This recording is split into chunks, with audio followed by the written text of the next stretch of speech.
Welcome to Better by Great Place to Work, the global authority on workplace culture. I'm your host, Rula Amiri, Content Director at Great Place to Work.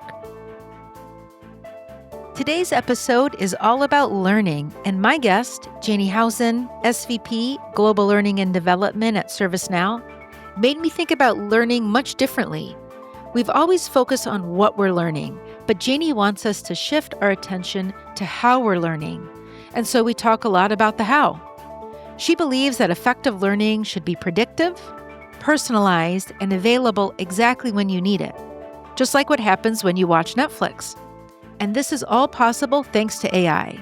Jayney shares some great tips to help you get started. She also wants us to level up the conversation.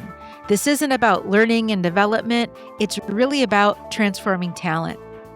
We also discuss the role of psychological safety in all of this, in learning and innovation.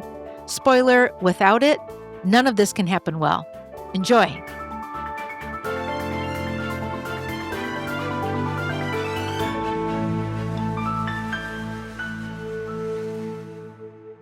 Jayney, welcome to the podcast. Are you originally from England? I am still from England. Yeah, that's where I live. So I was born for anyone that knows the UK, I was born in Wales. And then, yes, I was going to ask what part. Yeah. Wales. And you still live there? No, I live just south of London now. I love London. I spent a few summers there as a kid. Mm. My relatives had a place near Kensington High Street. My aunt and uncle, so I just have a soft spot for London. To be just off Kensington High Street is a very cool place to live. We were thankful guests to be able to go for the summers, that's for sure. So we are here to talk about learning and development and leadership and all those kinds of things. I think it's safe to say when most of us think about learning and development, it's not always fun, interesting, or exciting. It can be compliance training or sometime a class you have to take that doesn't really actually help you develop new skills. You've said training can feel generic and we need to reimagine learning. I want to make sure I've captured how you think we should approach learning, which is to focus more on how we deliver content versus the content itself. Is that how you see it? Is that correct? Yeah, no, absolutely. So I think learning should never feel like learning. That's in how I feel about it. If you think about, most of us have gone through our careers and gone through life. The moments where you learn and is less likely, particularly in the corporate life, to be in that formal course that you're doing in that classroom. It's the fact that you've been exposed to a new thing. You've been exposed to a new challenge. Something's not gone right, and then you've learned from it. So how do we instill that same natural generative learning in formal learning? So if we as a corporation need people to learn a certain way, how do we take those human skills and bring it into the way of work? So I don't know if I agree that I don't think what you learn is important as how you learn. I think both are important, but historically we've underestimated how important it is on how you learn.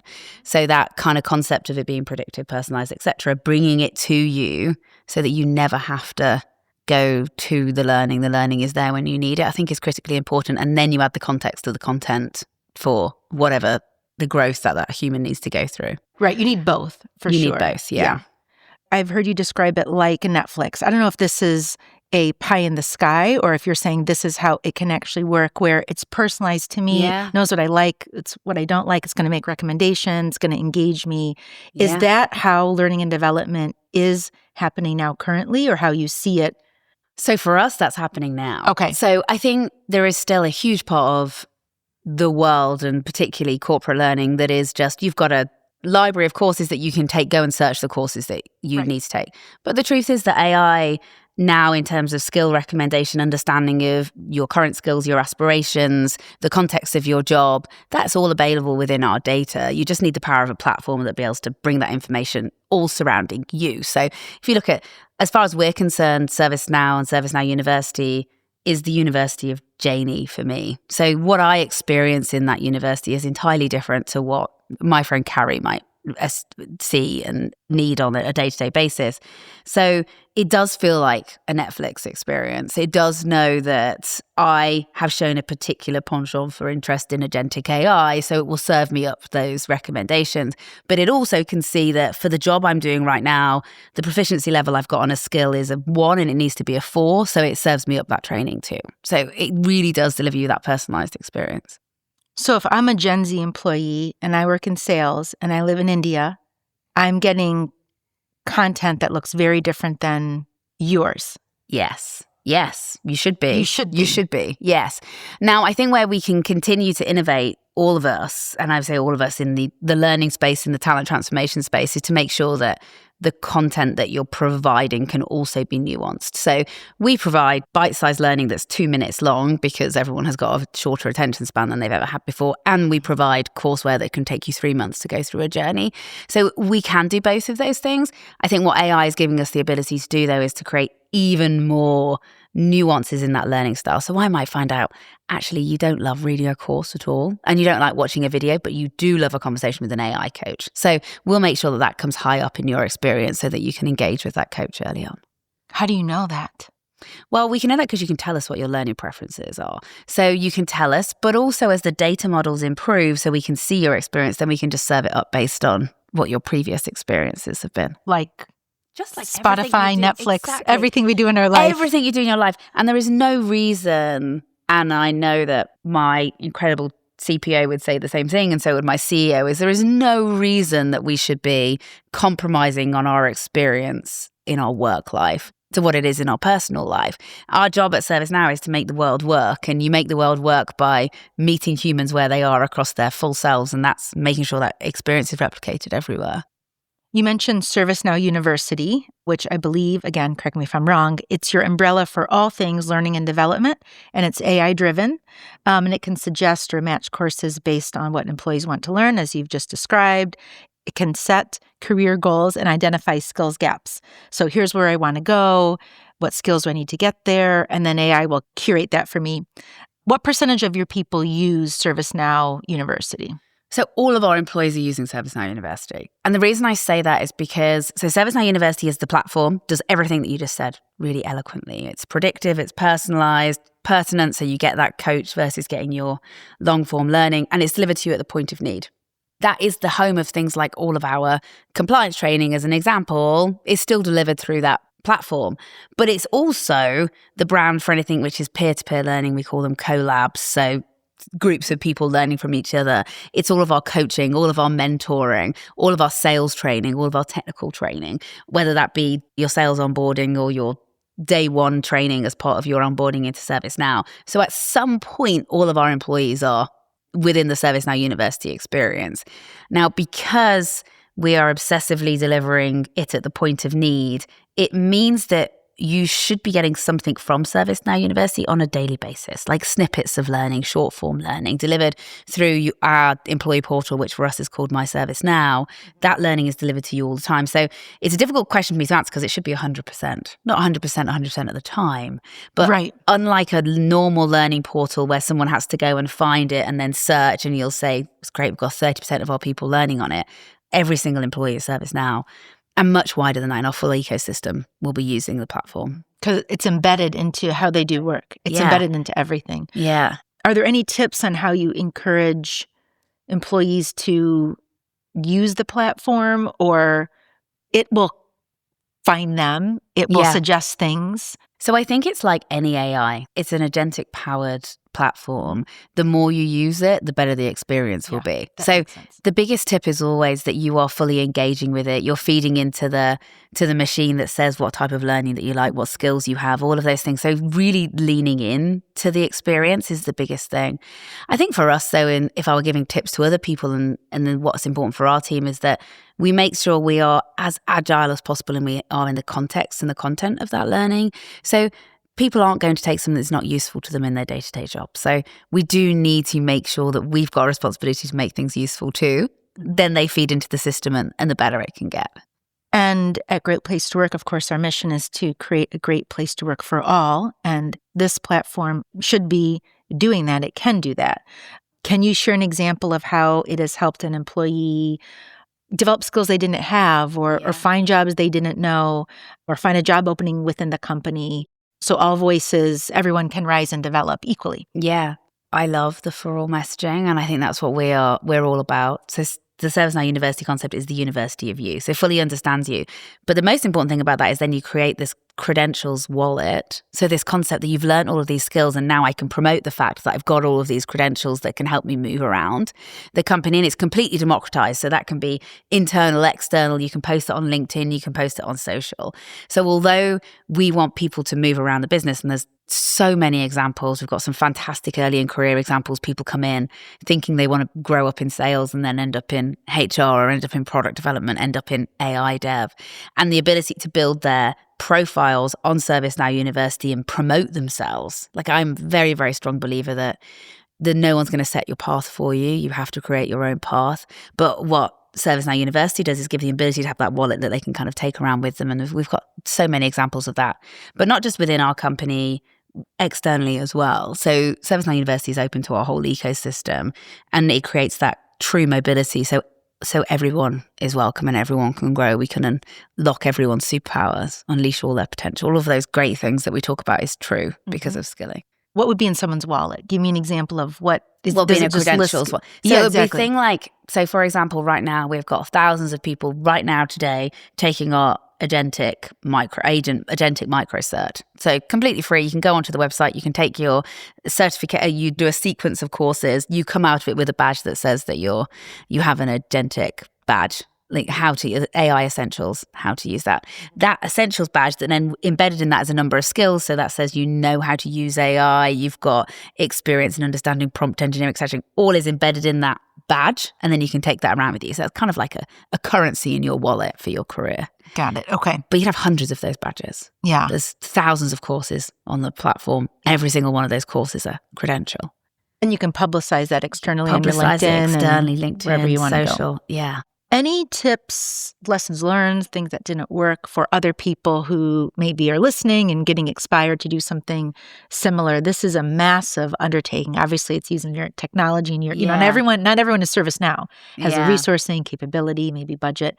What would you say to that, and any tips to get started? It's a concept on learning in the way you describe it. So I think the number one thing is, this isn't about learning and development. This is about talent transformation. And I think it's about leveling up the conversation from something that's about training to something that's about talent. And that conversation deserves a seat at the main table of any business. And that's the number one tip, is how do you use a data and storytelling to make sure that you are around that main table and you say, this is going to be the future of this business. Businesses that invest in talent and the AI transformation that needs to happen, they're the ones that are going to succeed. So I think the number one thing is, how do you make sure that you get heard and get your seat at the table? The second thing I think is get your data in order. This is a data game. So how do you make sure that you've got a good understanding of the data that you need? You've got people who really understand how to map data, get it in a clean place so it can be used systematically.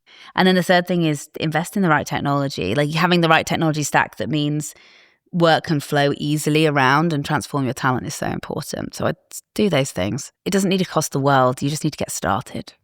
The demand for tech and AI skills is through the roof and only going higher. We know we need to help employees develop AI skills, and you have to reskill your people if you want to reap the rewards of AI. There are so many surveys out there showing that employees, they want more training on AI tools and skills, but they're not getting it from their companies. Of course, executives think they're ready, AI ready, and employees are saying, no, we're not. You've said we need to create a global playground for learning where people can experiment, test new skills, make mistakes without pressure. You describe this as a sandbox environment. And that sounds great. But that can't happen unless you work in a psychologically safe space. Yeah. If no one is asking you for ideas, or if they ask you, they don't listen to them. It's just, perfunctory. And when you feel safe enough to take a risk and step outside your comfort zone, that's where innovation thrives. Most workplaces aren't great, and they aren't psychologically safe. No, it's so true.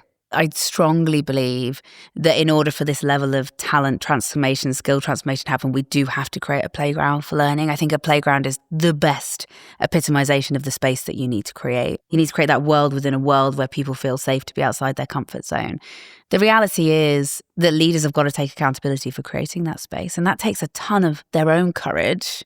If you think about, if you're a leader of any company, you're scared as well that What does this mean to my job? How comfortable do I feel? There was a recent report that 75% of people are scared to reskill because they don't want to expose their skill gaps. That's true at every level in every part of the business. So I think that's creating environments that don't always feel psychologically safe. So I think when you asked me earlier, what were those 3 steps? What are the things you'd need to get started on? I think step 0 is make sure you've got that environment where people are ready to create a psychologically safe environment. And what does that look like? Like, what are the rules of the road that says these are the things that we should and shouldn't be doing to do that? I also think the one thing that we've seen and we've experienced that can be underestimated is expectations need to be really clear really early on. I think we forget a little bit as we create environments that humans respond really well with boundaries. Like, this is what is expected for you, now go and succeed.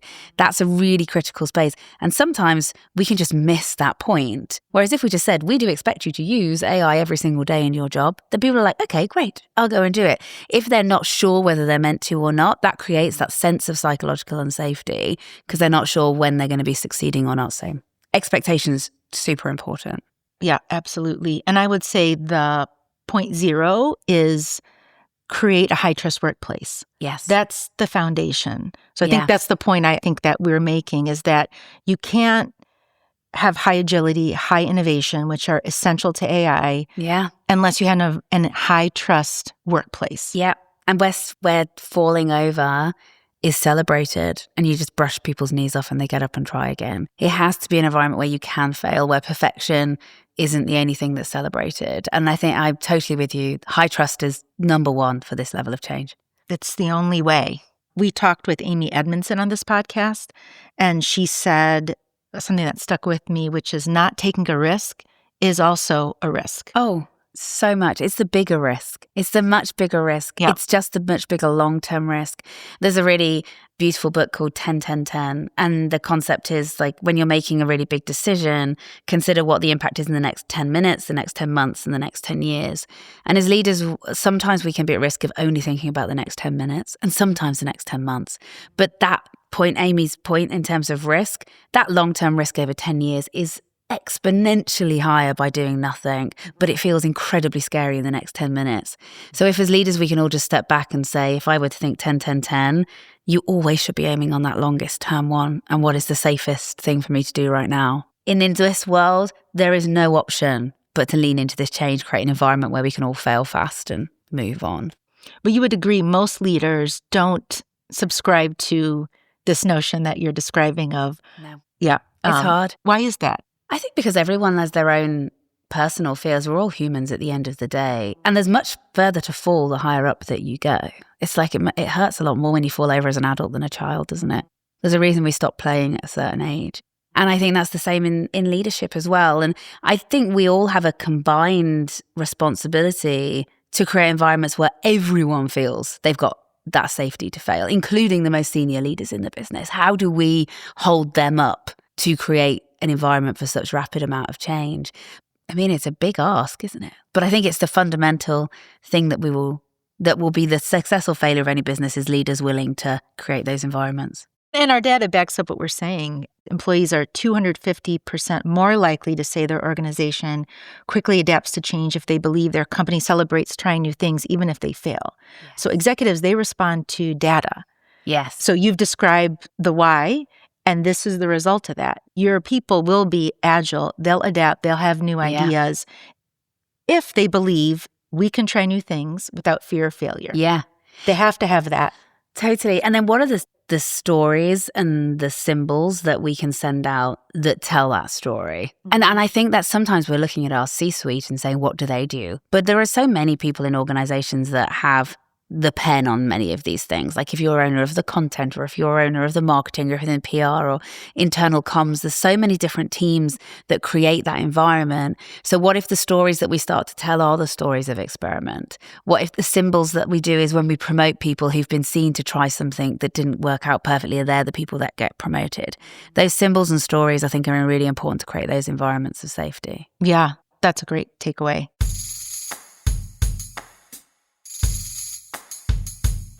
Hey everyone, if you like listening to the podcast, then don't miss the Great Place to Work For All Summit in April in Las Vegas, where you will learn from the best in the world, Meet more than 1,500 leaders and get insights on what the data says drives business success, and that is people and culture.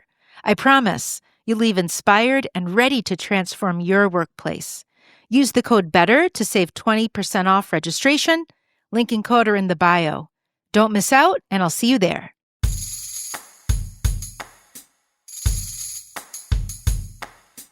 I'm going to shift our focus a bit. Yeah. We're going to go back to May of 2020. Mm-hmm. You were diagnosed with blood cancer, stage 2 Hodgkin's lymphoma. You went through chemotherapy, radiation, and now you're in remission, which is fantastic. Yeah. Congratulations.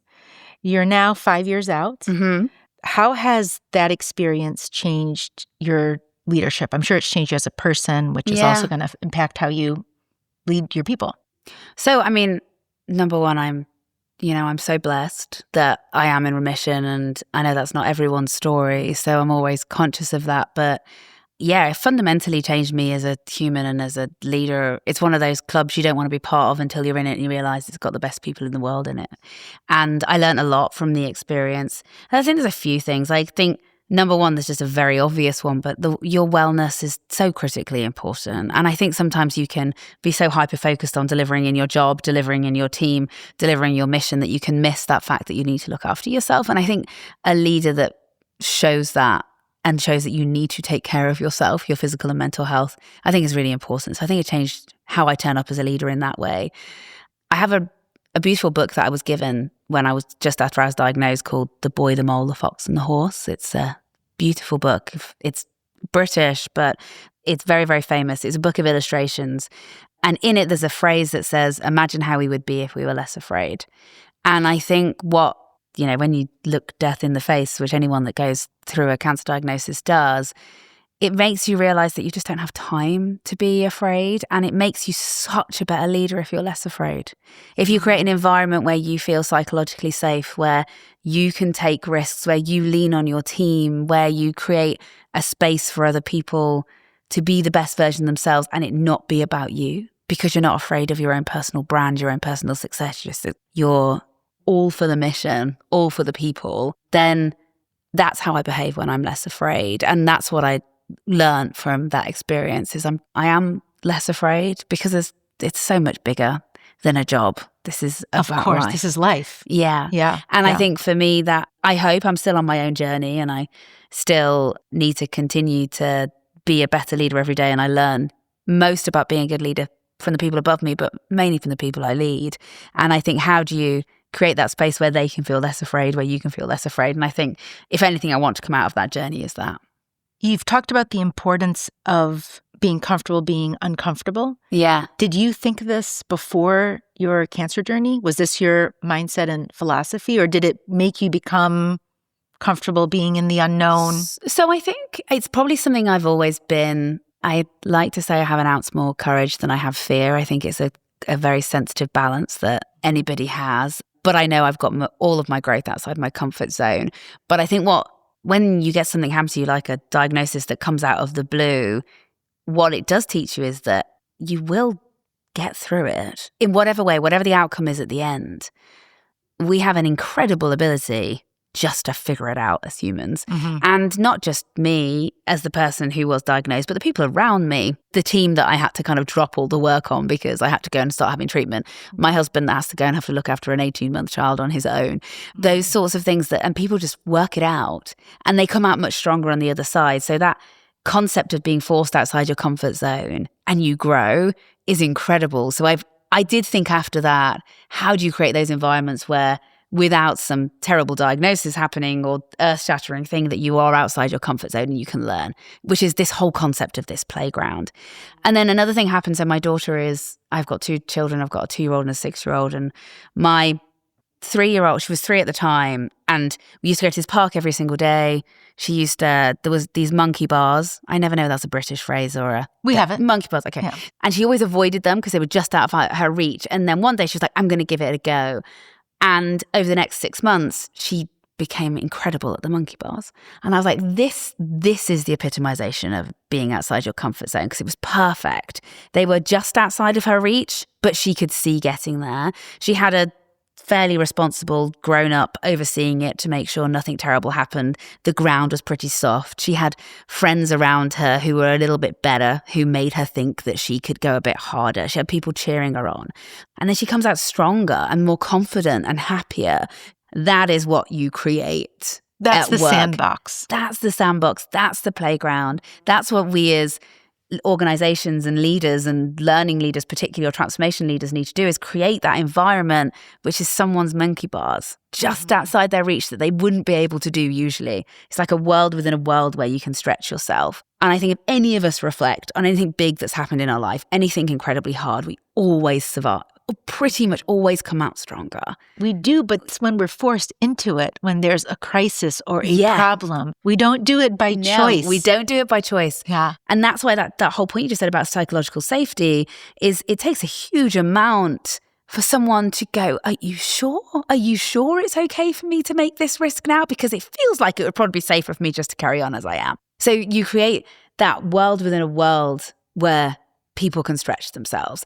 And my calling out to the world is that safety is going to go away because the world is changing under our feet because of AI. Yeah. And the world of work is changing. So we're going to have to lean into it. And the companies that create those sandboxes, those playgrounds for this growth are the ones that will win. I have no doubt in my mind about that.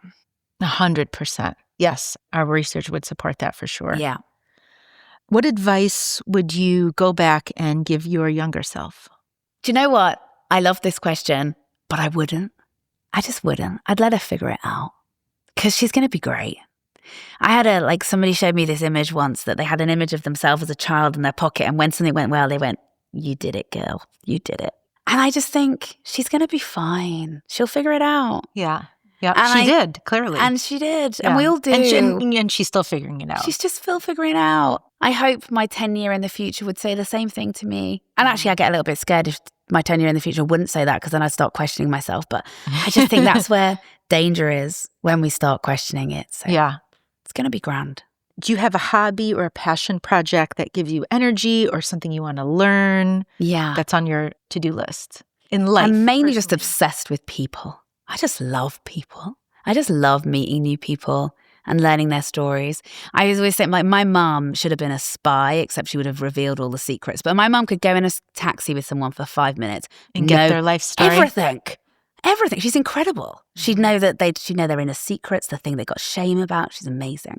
And I think I've inherited some of that. So I love listening to, I think I love podcasts because I spend a lot of time listening because I just feel like I'm in someone's conversation and it feels like I'm learning about the human in that.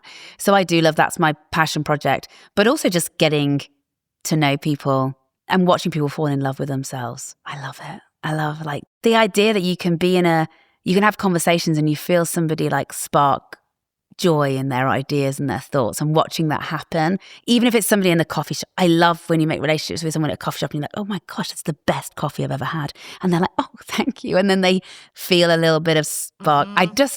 So I don't know if that's a hobby. Sounds a little bit psychopathic now. I've just said it out loud. But I love that human interaction stuff. Maybe you are the spy, not your mom. Maybe. Yes, I don't know. Yeah. Maybe. Who knows? I would not tell you if I was there, would I? So Obviously, who knows? I'm not asking. And I'm not asking. How do you keep a sense of well-being for yourself? Yeah. So I actually think I have because of the diagnosis and cancer feeds on stress, particularly the one I had. So I think I'm really conscious of that. I work really hard, but I love my work. And I think if I ever stopped loving it, then I think I've got a really good relationship with work in that I would stop. So I think that's a good thing. But I also just have some hacks. I exercise every single day. I would never. Every single day. Yeah. I currently have a 630-day streak on Peloton, which I'm terrified about losing. I'm really scared about losing it. But I do cheat some days. Sometimes I meditate. But the idea but I do need to, that's probably not very healthy though. Now I've just said that out loud, that obsession with the streak. But I do try and exercise every day. I get outside. I walk my girls. If I'm not traveling, I will put my girls to bed. I will take them to school every day. I just want to be present in the world as much as I can. And I have an obsession, you'll have heard this on other podcast. I have a obsession with trees. I just think they're the most beautiful thing. You just walk. At the moment, my favorite time of the year is spring. If you're walking around and the last couple of years with my daughters, I've been like, are the flowers coming yet? And then you watch them emerge. Oh, it's beautiful. Mm-hmm. That's how I keep my mind sane.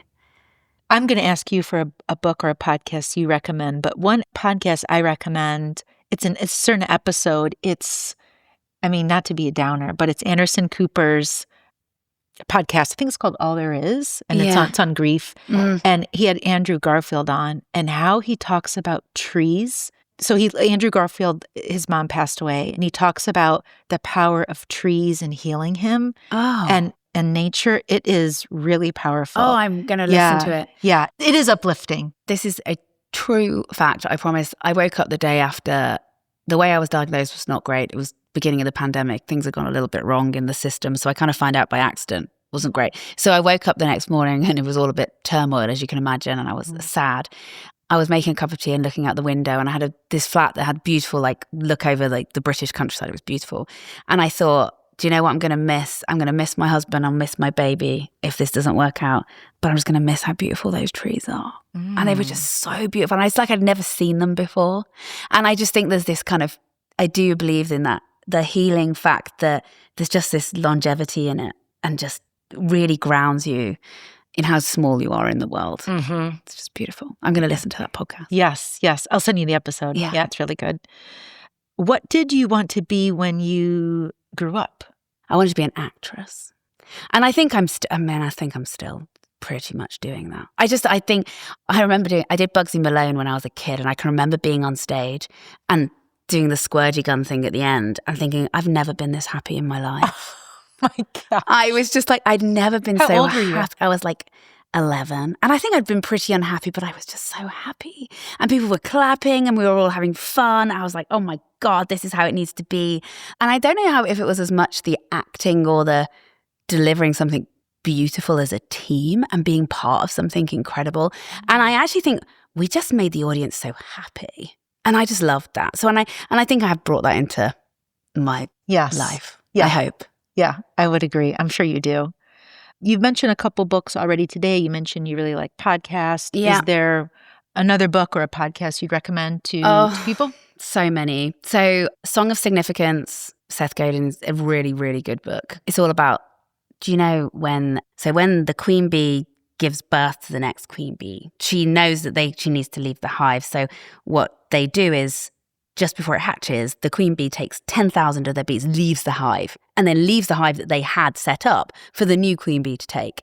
And that movement of those bees going is called the Song of Abundance, because you can actually hear it, 10,000 bees moving away. And what they do is they move and they don't have anywhere to go. It's amazing. Thousands of these bees led by this queen, and they go and hunker in a tree, and they have 48 hours to find a new home before they all die. And they just keep warm by buzzing together. And what they do is they send worker bees out to go and they're bees, so they can't talk to each other. They go out and they go and look at these different new homes, and they come back and they do a little bee dance. No one on the podcast can see this, but I'm doing a little bee dance. They do a little bee dance, and then based on that dance, thousands of bees trust these one or two bees, scout bees, to go to their new home. And 98% of those hives survive based on just one or two bees communicating through that.